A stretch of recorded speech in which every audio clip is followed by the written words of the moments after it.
अजं निर्गुणं निर्विकल्पं निरीहम् अजं निर्गुणं निर्विकल्पं निरीहं चिदाकाशमाकाशवासं भजेऽहं चिदाकाशमाकाशवासं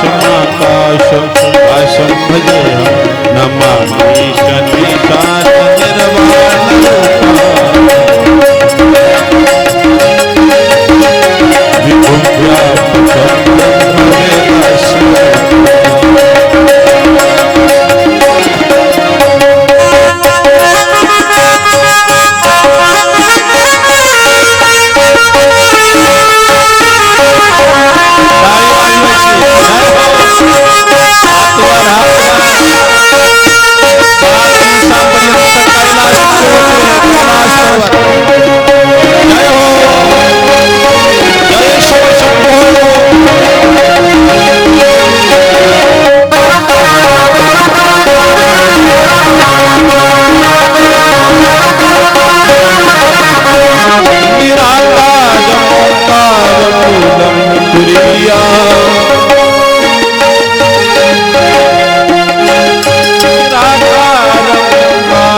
जय।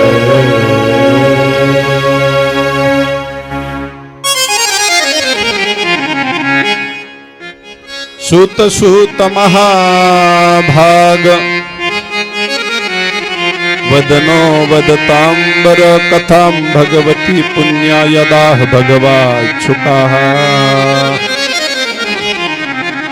हे सूत महाप्राज्ञ सर्व सिद्धांतवित प्रभो आख्याहि मे कथासारम् पुराणानांच विशेषतः। सदाचारश्च सद्भक्तिर विवेको वर्धते कथाम् स्वस्वीकार निरासश्च सज्जनैर्क्रियते कथाम् सज्जनैर्क्रियते कथाम् सज्जनैर्क्रियते कथाम्। ओम नमः शिवाय।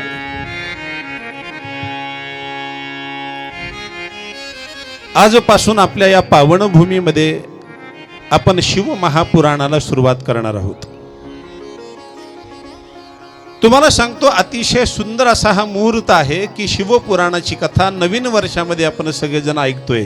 नवीन वर्ष आहे हे आपल्या हिंदू धर्माप्रमाणे पाडव्यापासून नवीन वर्षाला सुरुवात आणि त्यातही हा मुहूर्त इतका महत्त्वाचा आहे। सध्या रामाचं नवरात्र चालू आहे। शिवप्रभूंची देवता जर कोणती असेल तर आमचे भगवान श्रीराम शिवप्रभूंची देवता आहे। मी असं म्हणेल की यजमानाचं भाग्य म्हणावं लागेल की नवरात्राच्या या मुहूर्तामध्ये या मुहूर्तावर ही सुंदर शिवपुराणाची कथा आपण श्रवण करत आहोत। भाग्यवान आहोत आपण सगळेजण, पण विशेषतः भाग्यवान आहेत हा गंगात्री परिवार। या परिवाराने मिळून ही सुंदर शिवपुराणाची कथा या ठिकाणी आयोजन केलेलं आहे। एकदा या परिवारासाठी गंगात्री परिवारासाठी टाळी होऊ द्या।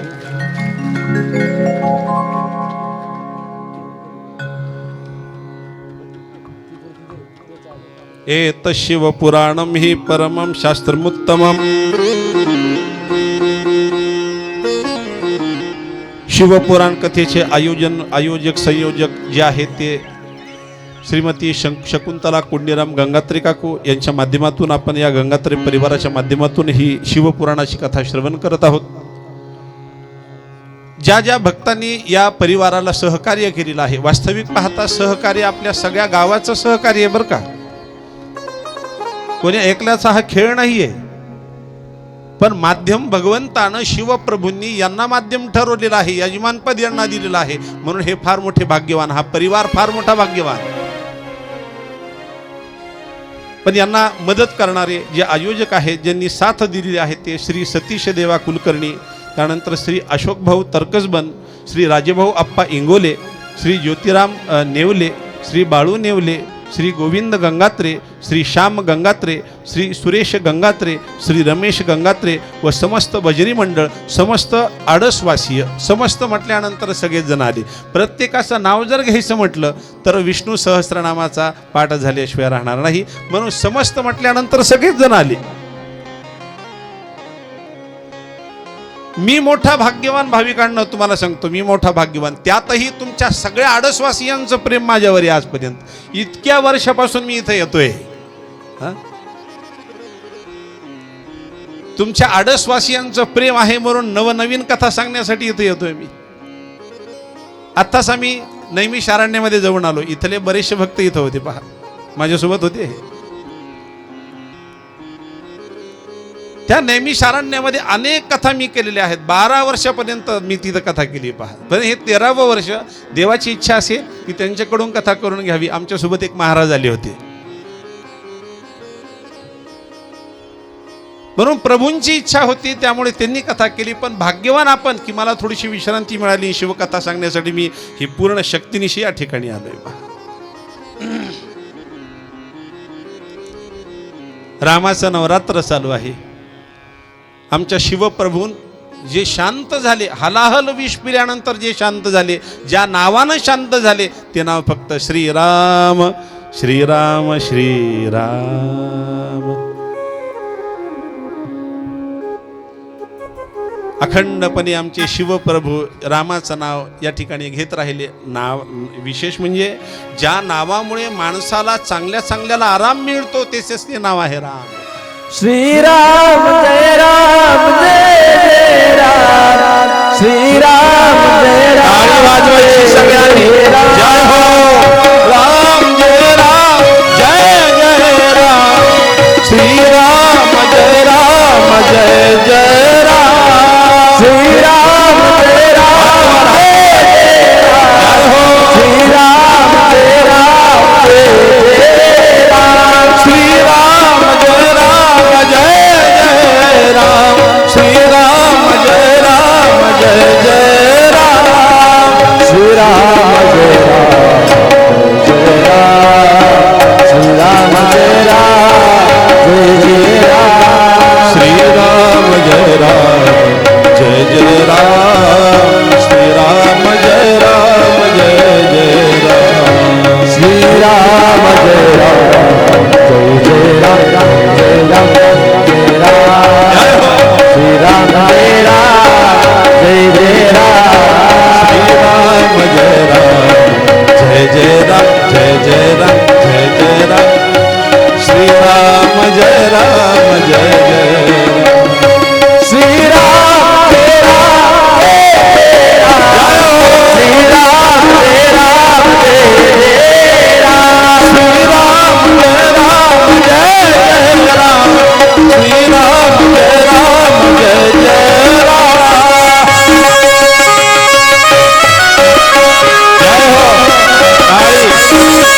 शिवाय नमस्तुभ्यं श्री शिवाय नमस्तुभ्यं श्री शिवाय नमस्तुभ्यं अंशेन त्वं पृथिवै वै प्राप्य जन्म यदोत्कुले भार्याभ्यां संयुक्तस्तत्र गोपाल त्वं करिष्यसि and enjoy the superior sound quality. शिवपुराणाची कथा आपण सगळेजण या पावनभूमीमध्ये ऐकत आहोत. आतापर्यंत आपण सगळ्यांनी श्रीमद भागवताची कथा ऐकली. तुम्हाला सांगू का, ज्या माणसाचं पुण्य आहे त्याच माणसाला श्रीमद भागवताची कथा ऐकायला मिळते. ज्याचं पुण्य आहे त्याला श्रीमद भागवताची कथा ऐकायला मिळते. ज्या माणसाचं पुण्य वाढत आहे अशा भक्तांना देवी भागवताची कथा ऐकायला मिळते. बारकाईने शब्द ऐका माझे. आणि ज्या माणसाचं पुण्य उदयाला आलं किंवा घागरीतून असं उथुंबून वाहून गेलं त्याच माणसाला शिवपुराणाचा ग्रंथ ऐकायला मिळत असतो. आपण सगळेजण भाग्यवान आहोत. जन्मोजन्मी आली बहु पुण्य केले, जन्मोजन्मी आली बहु पुण्य केले, देवा या विठ्ठले कृपा केली, कृपा देवा या विठ्ठले कृपा केली. जन्मजन्मांतरीचं पुण्य असल्याशिवाय कथा ऐकायला मिळत नाही. पुण्य ओथंबून वाहत आहे म्हणून आपल्या सगळ्यांना ही शिवपुराणाची कथा ऐकायला मिळणार. शिवपुराण मी सुद्धा ऐकणार. शिवपुराण मी तुम्हाला व्यवस्थित सांगणार. कथा फार छान आहे. वक्ता सुद्धा तसा असावा लागतो आणि श्रोतृ वर्ग सुद्धा असेच असावे लागतात. पुण्य आहे आपलं बास. देवा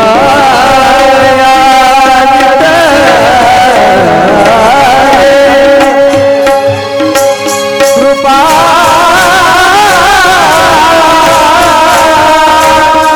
कृपा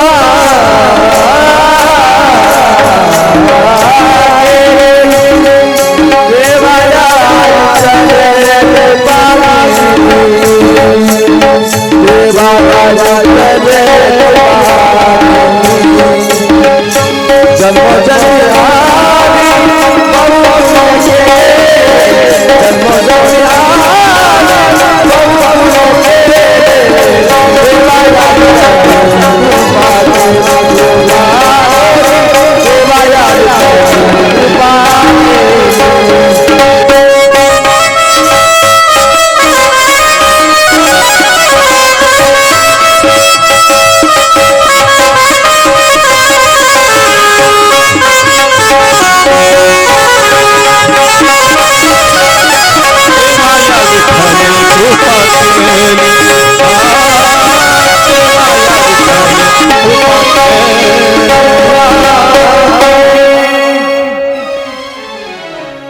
जन्म जन्मांतरीचं पुण्य असल्याशिवाय कथा ऐकायला मिळत नसते. ज्या माणसाचं पुण्य ओथंबून वाहत आहे त्याच माणसाला शिवपुराणाची कथा ऐकायला मिळते. भाग्यवान आहोत आपण सगळे जरा. आणि भाग्यवान आहेत हा गंगात्री परिवार. पहा, खऱ्या अर्थाने आज आमचे कोंडीराम काका असायला पाहिजे होते. पहा, हा.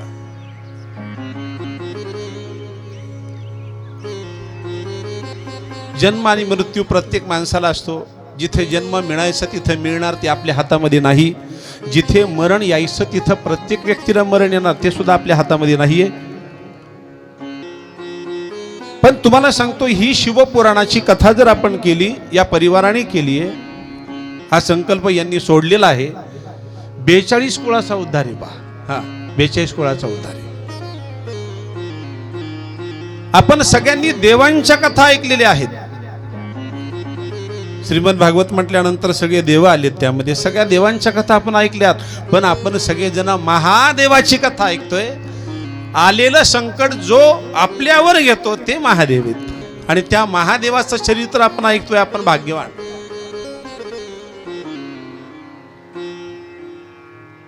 मी तर असं म्हणेल की शिवपुराणाचा एक प्रकारे सीजनच चालू आहे. पहा, कोणीतरी महादेवाच्या मंदिरामध्ये जात होतं का? तुम्ही कोणाचं तरी ऐकत होतात का? पण फक्त एका महाराजाचं ऐकलंय ना तुम्ही? काय गच्च भरलेत आपले महादेवाचे मंदिर, काय स्वच्छ केलेत तुम्ही सगळ्या महिलांनी. एक लोटा जल सारे समस्ये का हाल, तांबे घेऊन कधी पण पळायला लागली बाई मंदिराकडे. किती स्वच्छ केलेत मंदिर, छान आहे.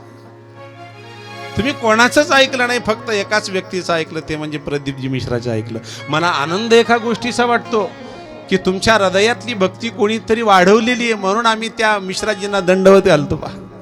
दंडवत घालतो. हृदयातली भक्ती वाढवणारा कोणीतरी पाहिजे. मी वाईट नाही म्हणते, फार सुंदर केलेलं आहे. जी जी तुमच्या हृदयातली भक्ती वाढवलेली आहे ते फार छान झालेलं आहे. आणि तुम्हाला सांगू का, शक्यतो परमार्थ स्त्रियांच्या हातून जास्त होत असतो. शब्द नीट ऐका माझे. परमार्थ होतो तो फक्त बाईच्या हातून परमार्थ होतो. म्हणून तुमच्या सगळ्या सौभाग्यवती स्त्रियांना, तुमच्या सगळ्यांना भारत देशामध्ये धर्मपत्नी असा शब्द आहे. धर्मानं चालणारी पत्नी. धर्माचे कार्य शक्यतो बाईच्या हातूनच होत असतात. पुरुषांच्या हातून धर्माचे कार्य कमी होत असतात. या सभा मंडपामध्ये सगळेजण बसले, तुम्ही महिला मंडळ. बरं मला सांगा, जे पुरुष मंडळी पाठीमागे बसलेले आहेत तेवढेच पुरुष मंडळी आहेत का आपल्या गावात? आहेत भरपूर, पण तेवढी आतुरता पाहिजे. कथा ऐकण्याची तेवढी आतुरता पाहिजे, इच्छा पाहिजे, उत्सुकता पाहिजे. म्हणून शक्यतो धार्मिक कार्य जे होतात ते फक्त बाईच्या हातूनच धार्मिक कार्य होतात. त्यासाठीच या या या या देशामध्ये फक्त तुमचंच नाव लावून दिलेलं आहे. या भारत देशामध्ये सगळ्या अनेक पतिव्रता स्त्रिया होऊन गेलेल्या आहेत. त्या पतिव्रतेचे नाव मुद्दामून या शिवपुराणामध्ये दिलेले आहेत. मुद्दामून या शिवमहापुराणामध्ये या पतिव्रतेचे नाव जर तुम्ही ऐकले, तुम्ही ऐकतात ते अहिल्या, द्रौपदी, सीता, तारा, मंदो, ह्या सुद्धा श्लोक आहे इथे. पुढे आहे, पुढे मी कथा सांगणार आहे तुम्हाला. पंचकन्या स्मरे नित्य महापातक नाशनम. शिवपुराणाचा ग्रंथ पाप दूर करणारा आहे. शिवपुराणाचा ग्रंथ मोक्षाला नेणारा ग्रंथ आहे. आपल्या जर घरामध्ये एखादा व्यक्ती अपघातानं जर गेला असेल तर त्या माणसाला मोक्ष देण्याचं काम ते फक्त शिवपुराणामध्ये आहे. तुम्ही नुसती कथा जरी ऐकली तरी आपल्या 42 कुळाचा उद्धार आहे.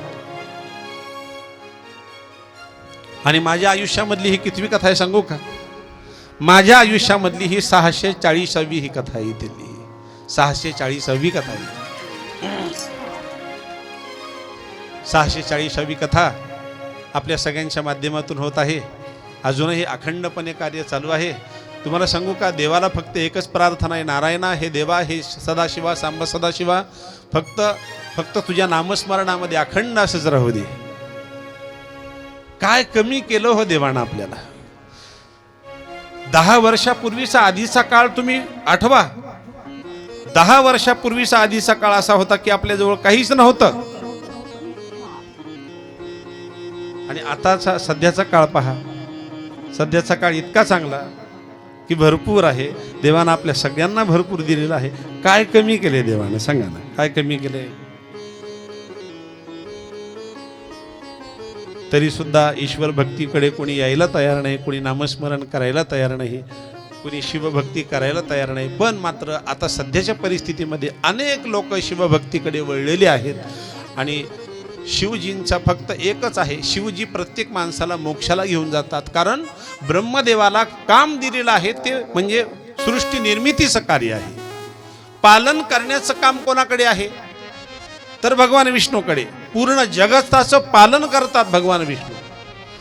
आणि सांब सदाशिवाचं कार्य कोणतं आहे की प्रत्येक माणसाला गतीपर्यंत म्हणजे मोक्षापर्यंत नेऊन सोडणे हे आमच्या सांब सदाशिवाचं कार्य आहे. म्हणून ही शिवपुराणाची कथा ऐकल्यानंतर आपल्या 42 कुळाचा उद्धार होत असतो.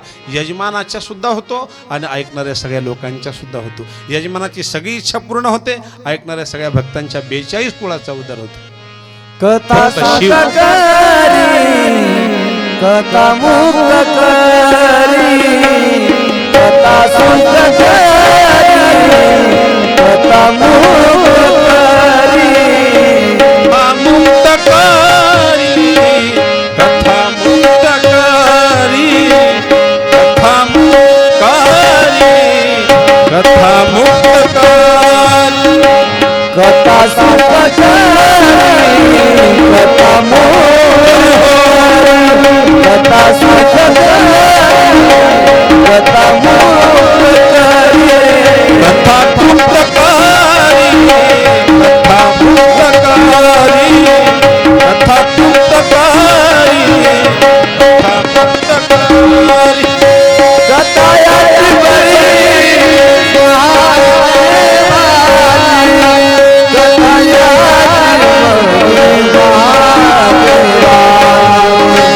कथायाची महादेवाची कथायाची बाई सदाशिवाची कथा सुखकारी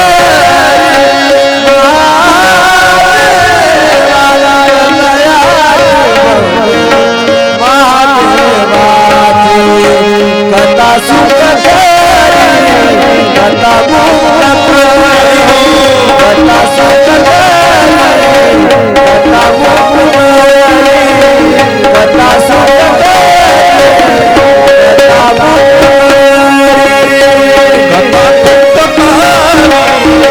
कथा मुक्तकारी कथा मुक्तकारी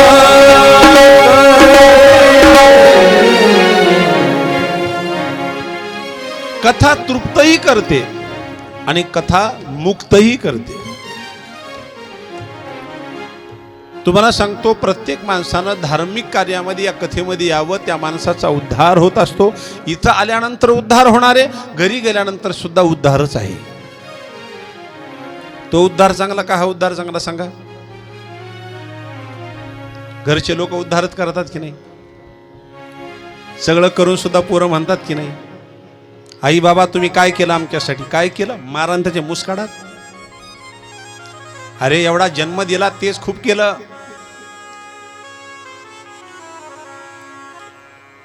पण मनासारखं काही घडलं नाही की आई बाबा तुम्ही काय केलं. पैसा नाही मिळाला की आई बाबा तुम्ही काय केलं. अरे जन्म दिला तेच खूप केलं. आई वडील फक्त जन्माचे वाली असतात, कर्माचे नाही. कर्म प्रत्येक माणसाच्या सोबत असतं. नशीब असेल तर पैसा मिळणार, नशीब असेल तर चांगली धर्मपत्नी मिळणार, नशीब असेल तरच सत्संग घडणार, नाही तर नाही घडणार. कथा तृप्त करी, कथा मुक्त करी, आणि कथा ही सांब शिवाची, ही कथा ही महादेवाची आहे. फार गोड कथा आहे. फक्त तुमचं लक्ष माझ्या शब्दाकडे, बोलण्याकडे असू द्या. तुम्हाला कथा आनंददायी वाटल्याशिवाय राहणार नाही. फार सुंदर कथा आहे. 18 पुराणं सांगितलेत, आणि या 18 पुराणामध्ये शिवमहापुराणाचा 4था नंबर लागतो. पहा, मी हळूहळू या ग्रंथाचा परिचय तुम्हाला करून देईल. एक लक्षात असू द्या, मी कथा सांगण्यासाठी आलो. कथा म्हटल्यानंतर तिथं कथाच झाल्या पाहिजे. मी तोडगे सांगण्यासाठी आलेलो नाही. आता तुम्ही म्हणताल, बरं झालं महाराज तुम्ही तोडगे सांगा. तोडगे सांगितलं की आमचे सुद्धा सगळे संकट दूर होतील. तुम्ही क्षणिक सुख पाहत आहात, चिरकाल सुख पहा, क्षणिक सुख पाहू नका. तोडगे केल्यानंतर क्षणिक सुख आहे. आणि हे जे तोडगे तुम्ही ऐकतात ना टीव्हीवरती, ते सगळे इथं आहे. पण मला सांगा, जर समोरचा व्यक्ती एखादे महाराज जर तुम्हाला तोडगे सांगत असतील, आणि तेच जर मी माहिती आहे आपल्या सगळ्यांना, पण मी तुम्हाला कथा सांगणार आहे. माणसानं कथाविषयी एकंदरीत अग्रेसर असावं. शिवमहापुराणाच्या कथा तुम्ही एवढ्या सगळ्यांनी ऐकल्या, एकही बाई अशी नसेल की तिने शिवमहापुराणाची कथा ऐकली नाही. मला सांगा, मी प्रश्न विचारतो आलेल्या सगळ्या महिलांना, तुम्हाला शिवमहापुराणामध्ये कोणत्या कथा कळल्यात ते सांगा मला आधी. महादेवाच्या आई वडिलाचं नाव सांगा बरं. महिलांना बोलतोय मी, माहिती आहे का?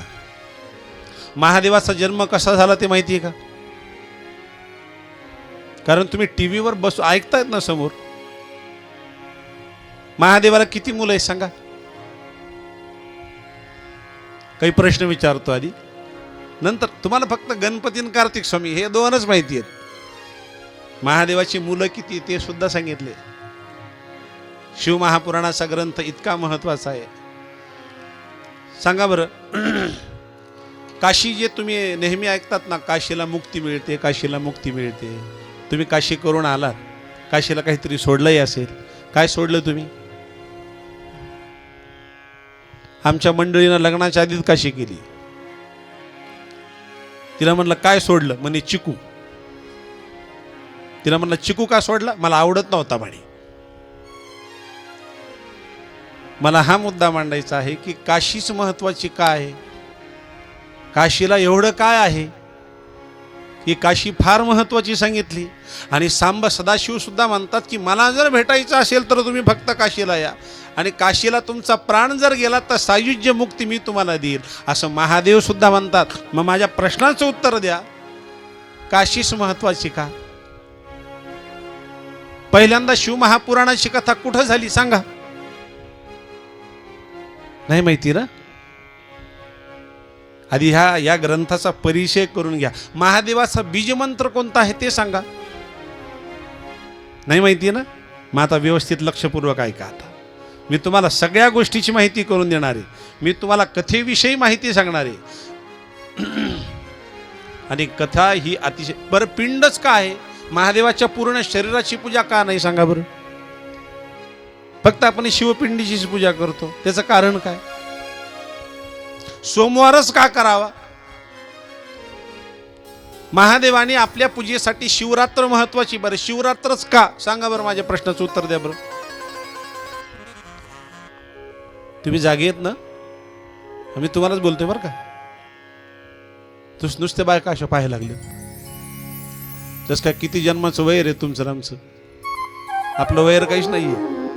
फक्त आधी प्रश्न विचारतो, तुमच्या प्रश्नाची उत्तरही देतो. पण आज नाही, आज फक्त प्रश्न विचारतो. 7 दिवसामध्ये सगळ्या प्रश्नाची उत्तर मी तुम्हाला देतो. पहा, इतका शिवमहापुराणाचा ग्रंथ महत्वाचा आहे. भस्म कसं लावावं सांगा बरं? 3 बोटांनी. 3 बोटं कोणती सांगा बरं? म्हणजे तुमच्या तर मिळणं आहे काय?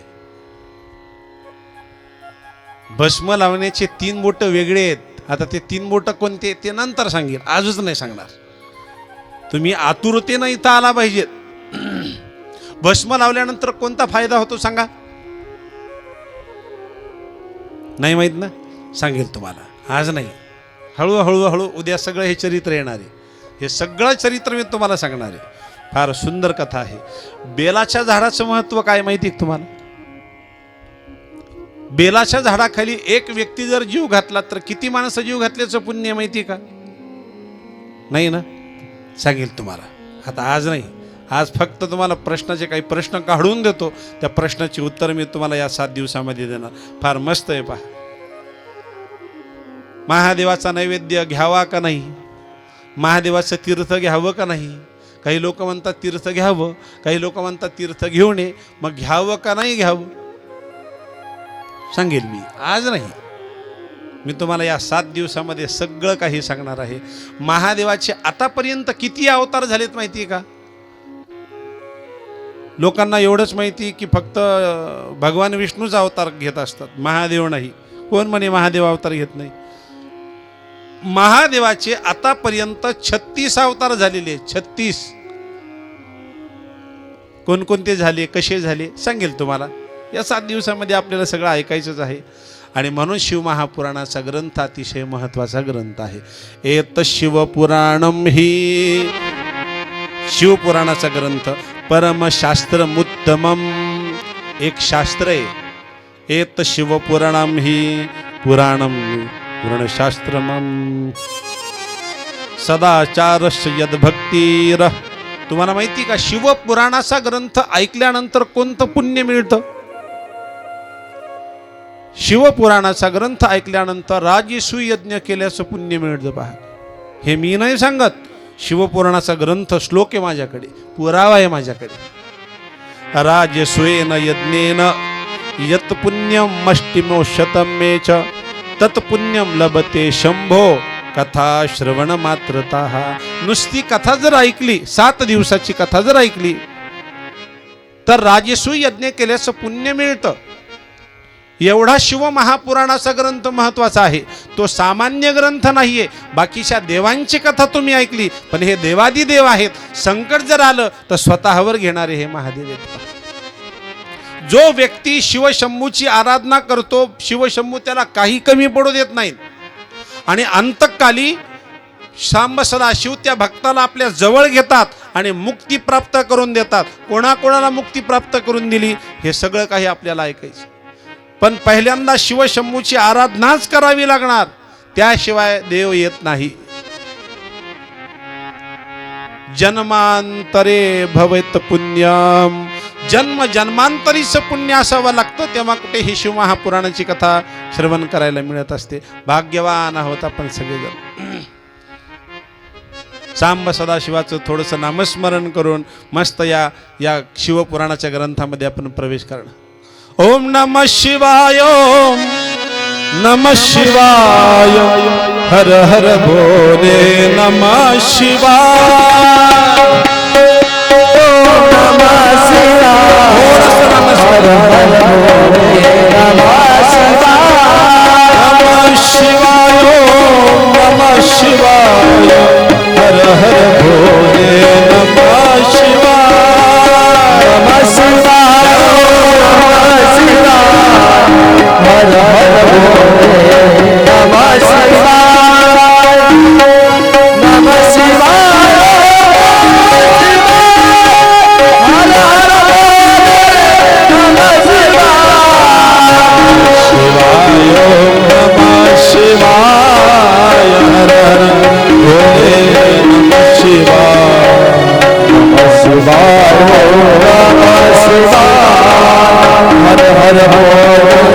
नमः शिवाय. नमः शिवाय, नमः शिवाय, हर हर भोले नमः शिवाय. शिवाय, ओम नमः शिवाय, हर हर भोले नमः शिवाय. नमः शिवाय, नमः शिवाय, हर हर भोले नमः शिवाय. शिवाय, ओम नमः शिवाय, हर हर भोले नमः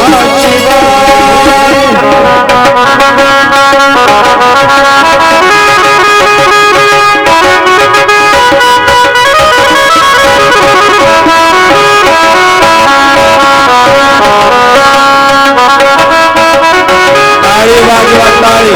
जय हो.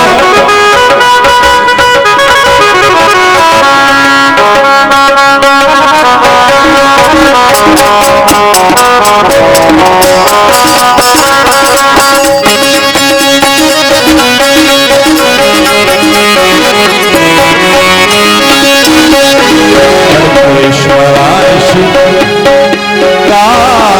हर हर भोले नमः शिवाय. अड़केश्वराय ईश्वराय, हर हर भोले नमः शिवाय. अड़केश्वराय शिव, अड़केश्वर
एतशिवपुराणं हि परमं शास्त्रमुत्तमं शिवरूपं क्षितोज्ञेयं सेवनीयं च सर्वथा। शिवपुराणाचा ग्रंथ हा 4था नंबर लागतो 18 पुराणामध्ये, बारकाई नाही का? 4था नंबरच का लागतो माहिती आहे का? पहिला नंबर तुम्ही जर 18 शिव महापुराणा 18 पुराणांची नावं जर तुम्ही काढले, तुम्ही गुगलवरती आजही सर्च करून पहा आणि 18 पुराणं काढून बघा, 18 पुराणाची यादी तुमच्या समोर येईल आणि 18 पुराणामध्ये 4था नंबर येतो शिव महापुराणाचा। ऐकू येते ना माझे शब्द? येतात ऐकू कळतंय ना? हा, तुम्हाला सांगतो शिव महापुराणामध्ये पहिला नंबर आहे ब्रह्मपुराणाचा, पहा। दुसरा नंबर लागतो पद्मपुराणाचा आणि तिसरा नंबर लागतो तो विष्णू पुराणाचा नंबर लागतो आणि त्यानंतर 4था नंबर लागतो तो शिव महापुराणाचा नंबर आहे, पहा। 4थाचा नंबर का एकाने प्रश्न विचारला तर 4था नंबर यासाठी धर्म अर्थ काम आणि मोक्ष, आणि मोक्षाला नेणारी देवता म्हणजे महादेव। शिव महापुराणाची कथा ऐकल्यानंतर प्रत्येक माणसाला मोक्षच मिळत असतो। तुम्ही आजही टीव्हीवर जर तुम्ही पाहिलं तर कथेमध्ये पूर्वजांचे फोटो आणतात लोक, तुम्ही कथेमध्ये पाहिलं सुद्धा असेल, पूर्वजांचे फोटो आपल्या सोबत आणतात। त्याचं कारण शिव महापुराणाचे शब्द तुमच्या कानावरती जर पडले तर आपल्या सगळ्या पितरांचा उद्धार होतो। काय म्हणून या शिव महापुराणामध्ये ऐकल्यानंतर काय म्हणून मिळत नाही? तुम्हाला सांगतो सगळ्या संतांनी सुद्धा या शिवजींची आराधना केली आहे, देवतांनी सुद्धा शिवजींची आराधना केलेली आहे। आजही पांडुरंगाच्या मंदिरामध्ये जर तुम्ही गेलात तर त्यांच्या डोक्यावरती शिवलिंग पाहायला मिळतं, तुम्ही पहा एकदा जाऊन। भगवान पांडुरंग शिवजींना डोक्यावरती धारण करतात, कारण माहिती आहे जर जग व्यवस्थित चालवायचं असेल, जगाचं पालन जर करायचं असेल तर सांब सदाशिवाचा आशीर्वाद असणं गरजेचं आहे। तुम्ही जर बालाजीच्या मंदिरामध्ये जर गेलात तर तुम्ही आजही पहा डोक्यावरती शिवलिंग पाहायला मिळतं। देवादिकांनी सुद्धा शिवजींची आराधना केलेली आहे। खंडोबाच्या मंदिरामध्ये गेल्यानंतर तुम्हाला समोर शिवपिंड पाहायला मिळते। एवढंच कशाला, ज्योतिबाच्या मंदिरामध्ये जा, शिवलिंग तुम्हाला समोर पाहायला मिळते। भैरवनाथाच्या मंदिरामध्ये जा, शिवपिंड समोर पाहायला मिळते। ज्ञानोबांनी ज्या ठिकाणी समाधी घेतली आजही ते तुम्ही जाऊन पहा, सिद्धेश्वर हे ठिकाण आहे, पहा ते महादेवाचंच ठिकाण आहे।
ज्ञानोबांनी ज्या ठिकाणी समाधी घेतलेली आहे आजही ते आळंदी नावाचं गाव, पण ते सिद्धेश्वर नावाचं ते मंदिर ते शिवजींचं मंदिर आहे। आमच्या संतांनी सुद्धा शिवजींची उपासना केलेली आहे।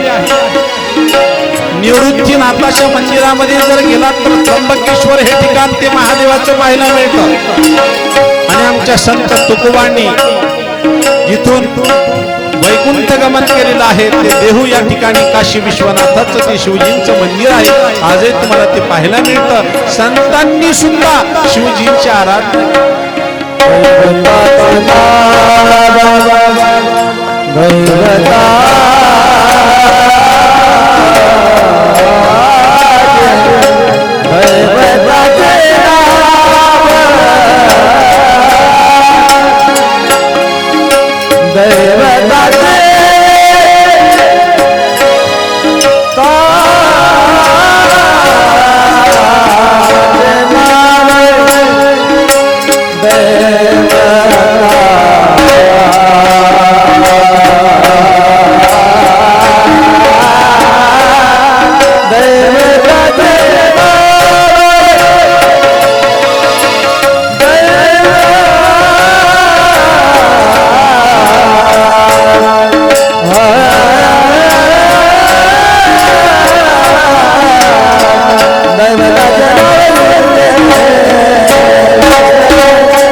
ज्ञानोबा रायांनी ज्या ठिकाणी समाधी घेतली ते सिद्धेश्वर प्रत्यक्ष महादेवाचं ते मंदिर आहे.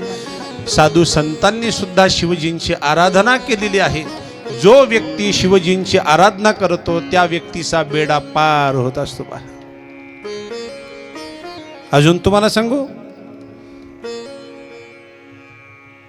आपल्या छत्रपती शिवाजी महाराजांनी 16व्या वर्षी शपथ घेतलेली होती. वयाच्या 16व्या वर्षी. आजही तुम्ही जर गेलात तर ते रायवेश्वराचं महादेवाचं ते मंदिर आहे. आणि ज्या माणसाला समोर जायचं असेल, राजकारणामध्ये अग्रेसर व्हायचं असेल, अशा लोकांनी महादेवाची आराधना केली पाहिजे. आजही माहिती आहे ना, आपला राजा तिथं जाऊन बसतो, केदारनाथाच्या सान्निध्यात जाऊन बसतो. हा काय देत नाहीत शिवजी. छत्रपती शिवाजी महाराजांनी 750 शिव मंदिर बांधल्याचं वर्णन आहे. 750.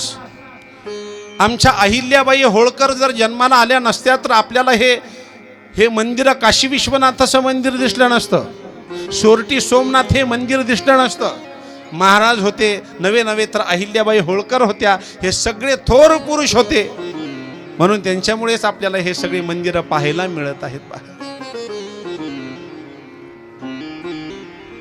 शिवजींची आराधना केल्यानंतर त्या माणसाला जे पाहिजे ते मिळत असतं. म्हणून फक्त एकच राजा असा आहे की त्यांनी शिवजींची आराधना केली. एकच राजा इथे जन्मला शिवनेरी किल्ल्यावर, माझ्या राजाचं माझ्या राजाचं